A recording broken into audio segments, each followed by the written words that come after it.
I mean, I've been made aware of something. All the more just recently. Many of you know, I think I had this viral meningitis for a month. Just coming out of it these last few days to where I'm actually starting to feel better. It causes swelling of the brain. That hurt my head. You guys know I suffer migraines, but I've not had that kind of... this hurt my head in a way that no migraine ever has. There were 3 straight days where I probably should have gone to the emergency room. I got to the place where I thought, Ruby, I think you're going to have to take me. James came and prayed for me, and actually that night it did take a turn. He wanted me to be here the next day. God didn't answer that. But it did take a turn at that point. But after I came out of it, I told Ruby, I don't know if I'm going to die well. Those 3 days I did not feel very patient. And I recognize something. I'm one of you. You say, what's that? I don't mean just Christian. I mean a 21st century American. You say, what does that mean? That means we're used to softness. Our towels are soft. And our cars are air-conditioned. You say, mine's not. Yeah, but you have a car. People in other places are walking. And probably, if it's not working, you've had thoughts about getting it fixed. Our homes are air-conditioned. Our food is there. We can pop it right in the microwave. And it's instant, the right temperature. We have instant clean water.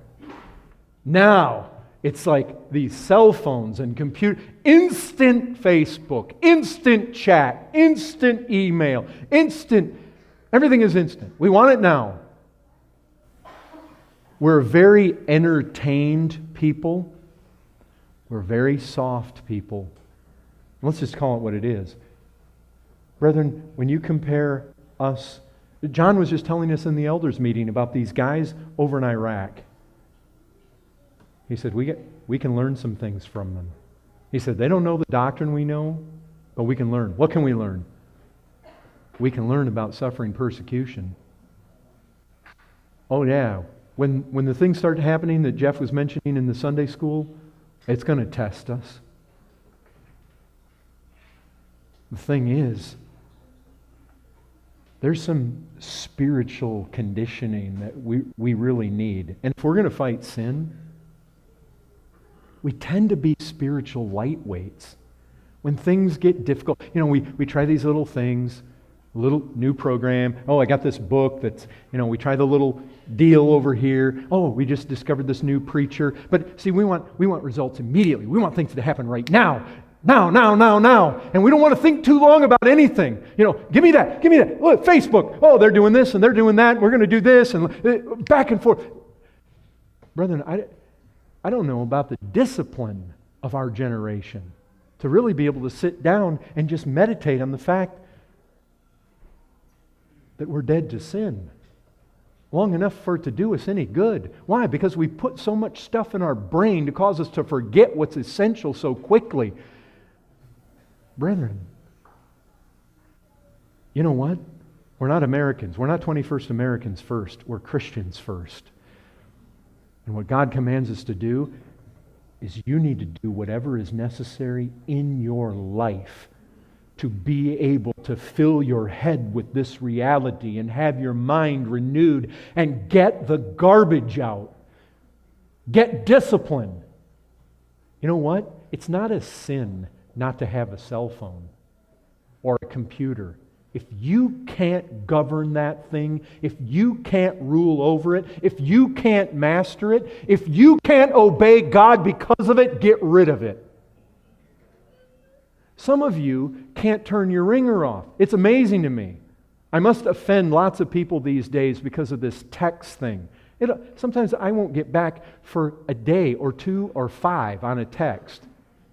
Why? Because I don't carry my phone everywhere, and even when I have it, I do not count it the highest priority to respond to a text. Why? Because your mind might be involved in thinking about the fact that I am one with Christ, and in Him I can beat this sin. Bing! Oh, what's that? And some of you don't have any self-control, and you know what? What happens? You're a shallow Christian. You do not have the militancy and the discipline to fight for holiness the way it needs to be fought for. Brethren, this is serious. This is dead serious and dead real about fighting this battle. I'll tell you, when that persecution comes that was described to us, you know who are the first ones going to be falling away? Those of you that had absolutely no control over these things. Your minds weren't renewed, you didn't think right, you didn't believe right, and now all of a sudden you're full of terror and you're going to deny Christ.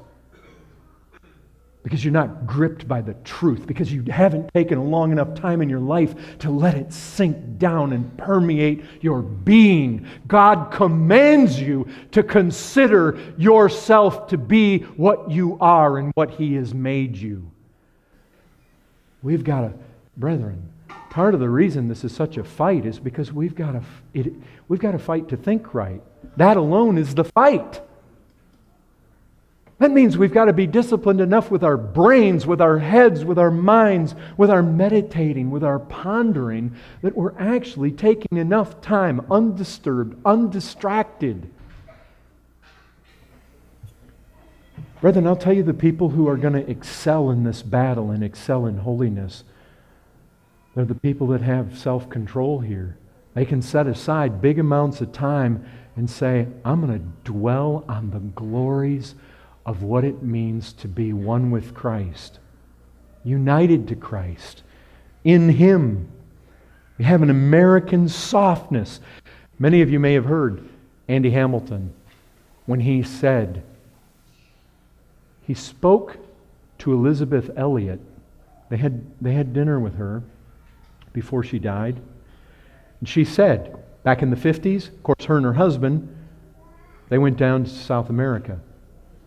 But before she got married, my understanding is she inquired of Amy Carmichael. Back in the early 50s, Amy Carmichael was still alive. She inquired, I believe, as to the possibility of working with Amy Carmichael's ministry in India.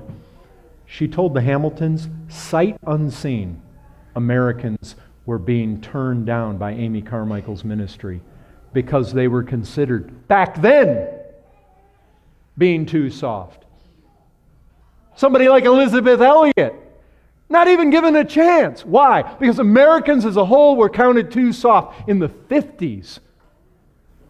Oh yeah, come forward 60 years with all our devices and gadgets and softnesses. You know, they're figuring out how to make towels and blankets softer, and sheets softer, and pillows softer, and clothes softer. And you know what? We buy them. And you know what that does? It very subtly makes us into something that I don't think we want to become. And it's often been talked about. Before Hudson Taylor went to China, Andy talks about him sleeping on boards, eating certain kinds of food, not the kind of food everybody else, living in conditions not everybody else is living in. You know, there's a place, look, there's a place for beating our bodies into submission. Why? Because that makes us warriors. That gives you a disposition to be warlike. We got to beat our bodies into submission. American softness.